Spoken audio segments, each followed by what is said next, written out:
Welcome to Movies Playback, where we unravel the magic of movies one frame at a time. The film starts with Enola Holmes introducing herself to the viewers. She states that her name is alone spelled backwards, but she was never alone as she spent most of her time with her mother Eudora in their home of Ferndale Hall.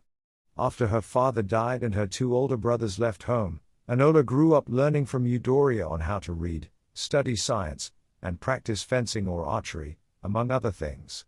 She also recalls walking in on Eudora in a secret meeting that she tried to keep from Enola. On the morning of her 16th birthday, Enola awoke to discover that Eudora was missing, having left overnight. All she left behind for Enola were several gifts, including a book called The Language of Flowers. Enola goes to the train station to reunite with her older brothers, the legendary detective Sherlock Holmes and eldest Mycroft, to figure out what happened to their mother. The brothers are surprised to see their little sister for the first time in ages. When they return to Ferndale Hall, Mycroft is stunned to find that Enola has not received a more traditional upbringing for young women, especially learning that Enola was homeschooled by their mother instead of getting a formal education. Sherlock surveys the place to find clues over Eudora's disappearance, believing that she left on her own accord as opposed to being kidnapped. Mycroft thinks Enola needs to be sent to a finishing school, so he contacts Miss Harrison to get Enola. Miss Harrison is strict and unkind, also believing she has to mold Enola into the image of a proper young woman. Enola argues with Mycroft over the decision, but even Sherlock cannot do anything to prevent it. Enola retreats to the woods outside to sketch, where Sherlock goes to speak with her. He brings up a little pinecone that she kept as a pet and dragged around everywhere called Dash, named after the Queen's pet, but Enola barely remembers. She asks him why he was absent from home for so long or never wrote back, even saying that she kept clippings of all his cases. Sherlock says he leads a busy life, but he encourages Enola to look into this mystery herself. That night, Enola looks into the clues Eudora left her in her gifts. She finds a piece of paper that begins with alone, meaning it's a message specifically for her. It reads, backwards, Enola, look in my chrysanthemums. Enola goes to find Eudora's flower paintings and finds an envelope with money and a message that says our future is up to us. She remembers Eudora telling her that she can take two paths, the one she makes for herself, or the ones others choose for her. Enola decides to take the case on herself and sneaks out of Ferndale Hall dressed as a boy.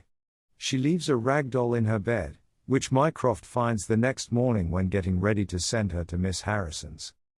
Enola goes to the train station and sees a woman looking for her son. When she gets to her train car, Enola sees a young man emerging from a luggage bag overhead. He introduces himself as Viscount Tewkesbury, Marquis of Basilweather. He asks her to help hide him, but she knows someone is looking for him and orders him to leave.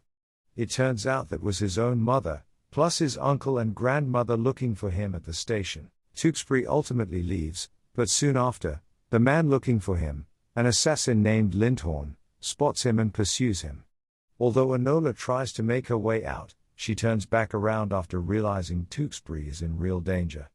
Lindhorn attacks Tewkesbury and tries to throw him off the train, but Enola hits him with a crowbar and rescues the Marquis.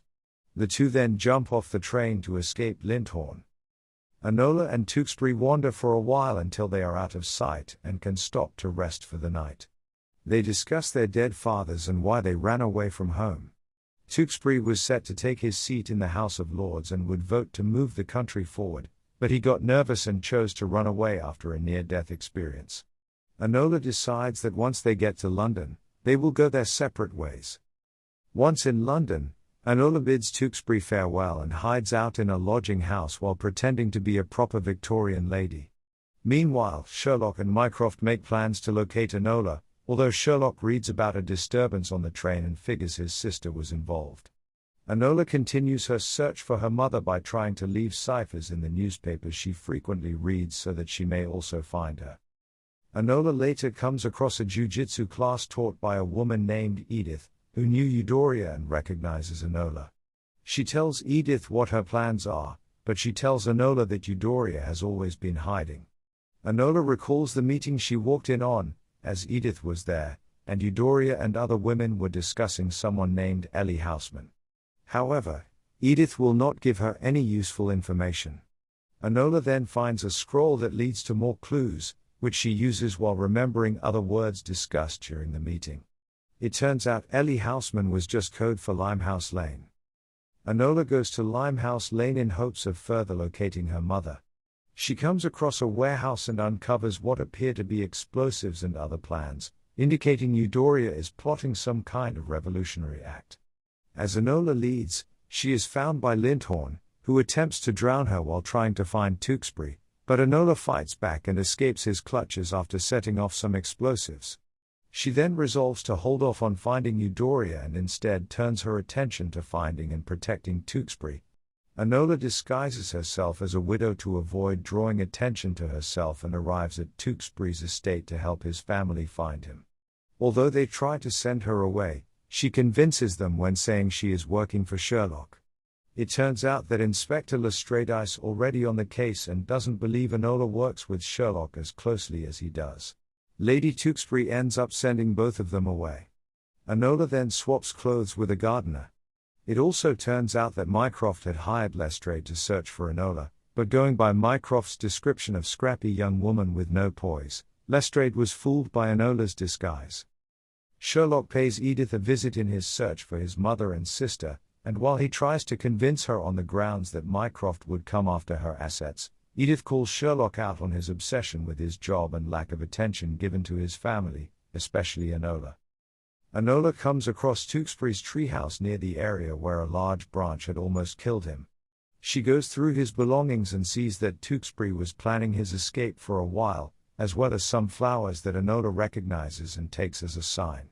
She is found by his grandmother, the Dowager, who recognizes the gardener's clothes on her, but Enola still convinces her she is the widow. As they walk, the Dowager tells her how she feels that England should stay as it is per the upcoming vote among the lords. Enola goes to a flower market and finds Tewkesbury. She takes him to hide after telling him he is still in danger, and it is learned that his father was murdered, while the branch that almost crushed him was cut deliberately. They are then found by Lestrade and run away after Enola brains him with a tea kettle. Unfortunately, Enola knows that they can't both get away, so she lets Tewkesbury go and is caught by Lestrade. Mycroft escorts her to Miss Harrison's school. Enola undergoes the routines that Miss Harrison forces all the other girls to go through, from the way they walk, to the way they eat, as well as wearing unbearable corsets. She is later visited by Sherlock, who commends her on her detective work, although he admits he is also there because he cares for her. He also brought Dash, which he found under their mother's bed. It gives Enola the push to not give up on her mission. As she looks over some newspaper clippings, she observes the events surrounding the Lord's votes. She then receives a supposed package from Mycroft, but it is really Tewkesbury sneaking in, having remembered that Enola told him she was being sent there. They sneak out and steal Miss Harrison's car. The two head to Basilweather, as Enola has determined that Tewkesbury's uncle, Sir Wimbrel, must be the culprit, for he must have killed his brother and is trying to kill his nephew to succeed them and vote against their favors. They sneak into Tewkesbury's home at night to find it apparently empty, but Lindhorn appears and attacks them. He almost strangles Tewkesbury to death, but Enola gathers her strength and pulls off a previously hard move, the corkscrew, to subdue Lindhorn and bring him down, causing him to smash his head against a statuette. The Dowager then emerges with a rifle, revealing herself as the mastermind behind the assassination plot. She ordered her own son's murder and fires at Tewkesbury so that they would not vote for the Reform Bill. Tewkesbury survives, having been wearing a chest plate, and the Dowager is exposed for her villainy. Sherlock later goes to Lestrade to report on the Dowager's guilt in the crime. Lestrade asks how he came to that conclusion, and after Sherlock gives his analysis, Lestrade comments that Enola solved it first.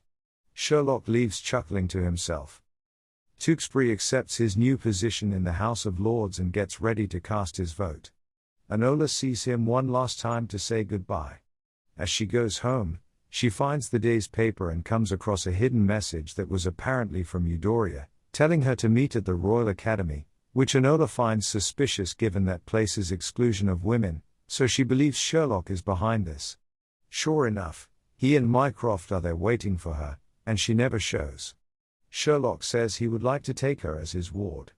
It is also noted that Tewkesbury's vote helped lean in favor of the Reform Bill. Before the two leave, Sherlock finds that Enola left Dash on a nearby statue for him. He walks past her as she is in disguise, and he seemingly knows it's her, leaving Dash there with her. Enola goes to her lodging house and finds Eudora there in her room. Although she is only going to be there briefly, she tells Enola she is sorry for leaving abruptly, but she explains that she had to leave to keep Enola safe so that she would not have to get involved in her personal activities.